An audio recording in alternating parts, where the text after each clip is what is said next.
Welcome back to Talk of the Town. Well, imagine being really sick and not knowing what's wrong with you. That's exactly what happened to Jennifer Adam of Nolensville. Nick Prongepe with St. Thomas Health has the story of a medical mystery finally solved after 3 long months.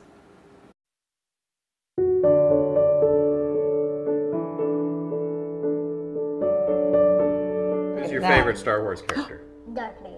Darth Vader. There was a time Jennifer Adam of Nolensville wondered if she would have the chance to play with her son Jacob ever again. I'm doing really well at these. Her husband Flint was concerned when Jennifer returned home from a business trip in the fall of 2014, not feeling well.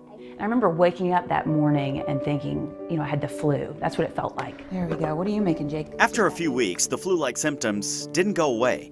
Jennifer was also having trouble breathing. She had multiple visits to the emergency room. Doctors did a CT scan, biopsy, ran numerous tests. Nothing. The medical staff puzzled. Weeks turned into months. Jennifer's condition was only getting worse. We're wondering, is this cancer? Cancer was a possibility.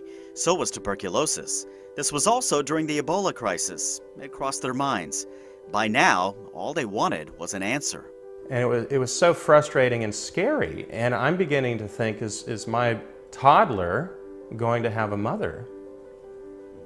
It's frightening. During this confusing and difficult time, Flint turned to Facebook. He used the social media outlet daily to update friends and family on Jennifer's condition. Part of it was therapeutic for me. It was a way for me to kind of process the information, align my thoughts, and distribute what we knew. More than 2 months into Jennifer's illness, Flint finally had some good news to post. The couple went to St. Thomas Health, a part of Ascension. There, they met with Dr. Stephen Capizzi, a pulmonologist. Dr. Capizzi sent Jennifer over to Dr. Mark Carr, epidemiologist and chief of infectious disease at St. Thomas Health.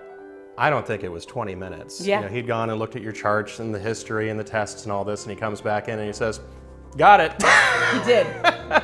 He knew exactly what it was. What it was a massive infection around Jennifer's heart.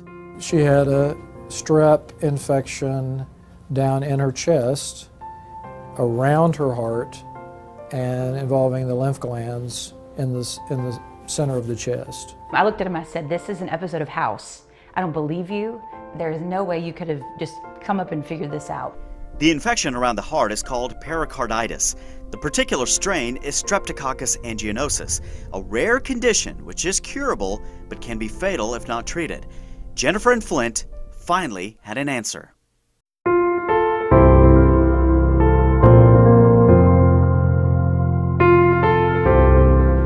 That's awesome. Are you setting the table? Jennifer was put on IV antibiotics for the next 6 weeks. Play-Doh dinner. It's my favorite. Dr. Carr believes the bacteria started in Jennifer's mouth, possibly by a toothpick which cut into her gums. The bacteria got into her bloodstream, traveled through her lymph nodes, and settled around her heart. In all fairness to the other doctors who saw her, it does get easier typically the longer these things carry on, because the picture becomes more complete. A good element of this is it does serve as a focus, a recentering on your life about what's important with faith and family and friends and health. I love you. Thank you. Wow. Extremely thankful, and I'm sure we'll appreciate the holiday season much more this time. Definitely. If you'd like to make an appointment with a primary care physician at any of the locations of St. Thomas Health, you can go online to stthomasdoctors.com.